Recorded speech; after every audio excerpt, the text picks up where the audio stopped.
Hey guys, Chris here from Carolot Farm. It's breakfast time for my minis, and I've got something new that I want to share with you today in regards to what I'm feeding one of them. But enough talking, I need to get these guys eating, and then I can let you in on what's new around the farm.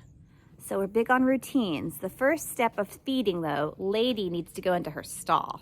After Lady's closed in the stall, it's time now to put the boys in the ring because that's where they eat their breakfast.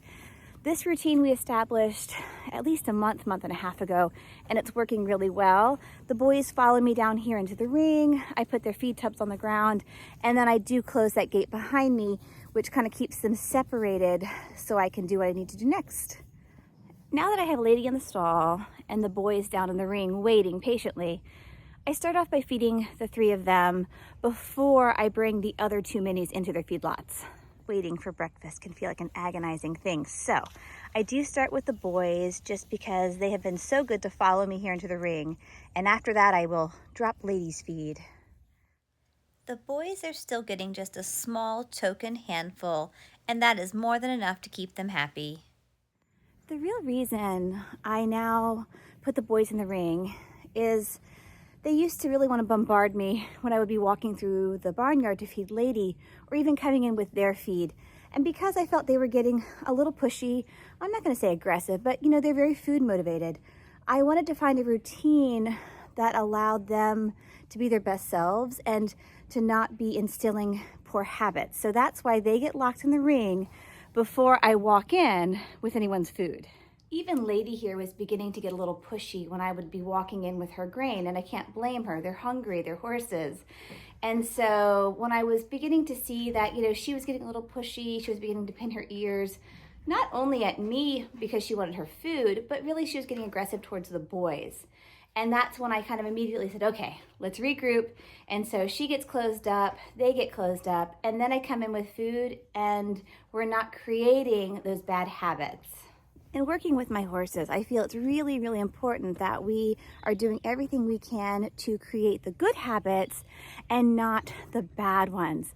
So now that I've got my first three eating, you can see and probably hear Sweetheart and Snuggles are definitely ready for their breakfast. Now that I have Sweetheart's feed in her big green tub, I have her gate open for her, and I have Snuggles' little bit of food over there in her lot, I am going to let Sweetheart in first. She is the more dominant. And after she comes on through, then Snuggles will follow her through. And this is working really well for these guys.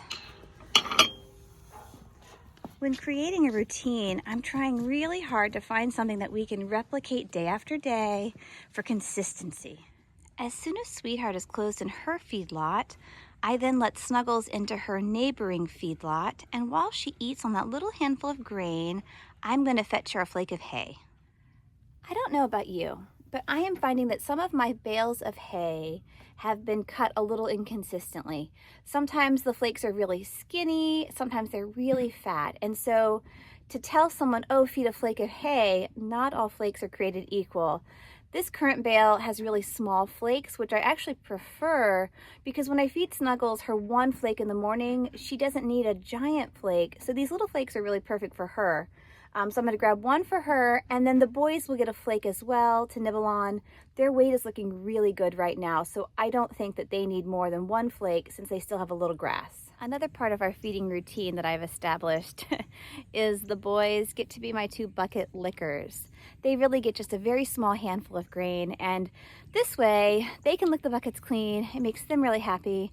And I'm not trying to rinse out or clean buckets, which just seems kind of silly. So I'm going to hand them the buckets now while I get them their morning hay.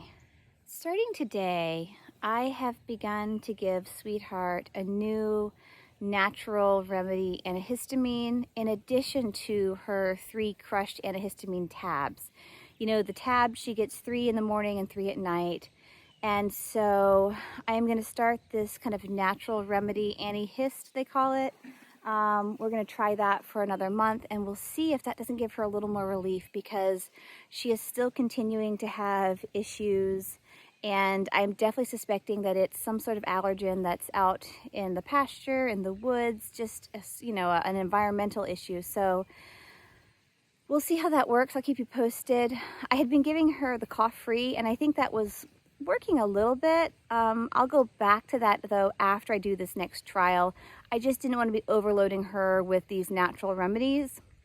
So we'll give this a go for the next 30 days, and then fingers crossed she'll be feeling a little bit better.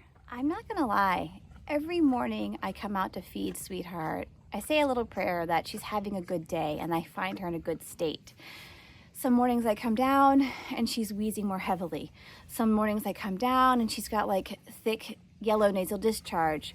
But what I will say is all of these flare-ups that she has are very short-lived, generally speaking.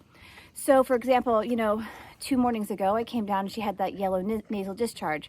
I wiped her nose with a damp cloth and it didn't come back, which is good. Like if they have this ongoing infection, usually you'll continue to get that discharge. And so the fact that it's kind of this short little burst and then it subsides is good. But again, all of those things are telling me that there's something that she's having a reaction to in our surrounding environment.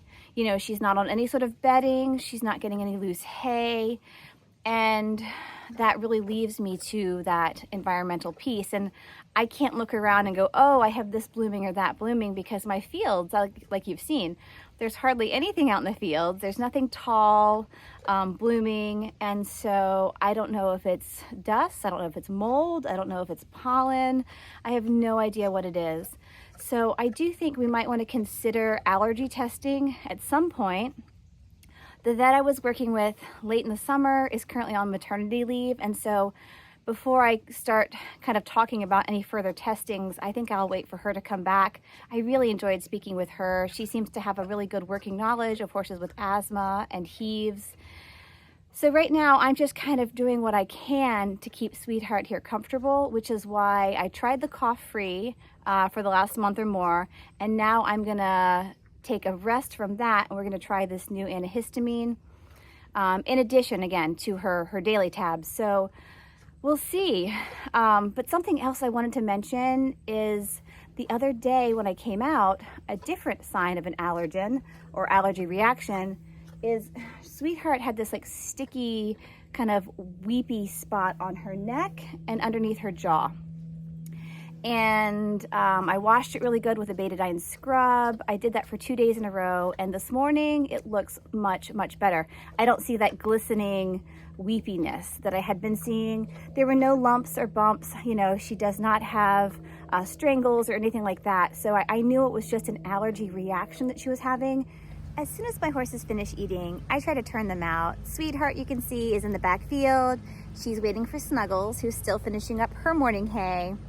And Lady, I'll show you, is back out now in the front field with the boys, munching on a little hay herself. So finding a routine that works not only for yourself and your horses, but is also something that can be replicated by someone else is really important, because I do leave the farm on occasion. I'm out of town every now and then. And so when I have a farm sitter, I want something that they can replicate, that is easy for them, and that is consistent and reliable for my horses. So this routine that we currently have is working really, really well. Thank you so much for joining me today here on the farm. I really enjoyed not only sharing with you this update on what I'm feeding Sweetheart, this new antihistamine, fingers crossed, it gives her some relief, but I was really happy to share our routine and really some of the important factors of why you want to have a routine. So have a great rest of your day. You can see it's warming up here on the farm. It's supposed to be a high of like 70 today. So I have already taken my vest off for the day. I have a little picking to do, and I hope you check back soon, because we will definitely keep you updated on how everyone's doing. Bye guys.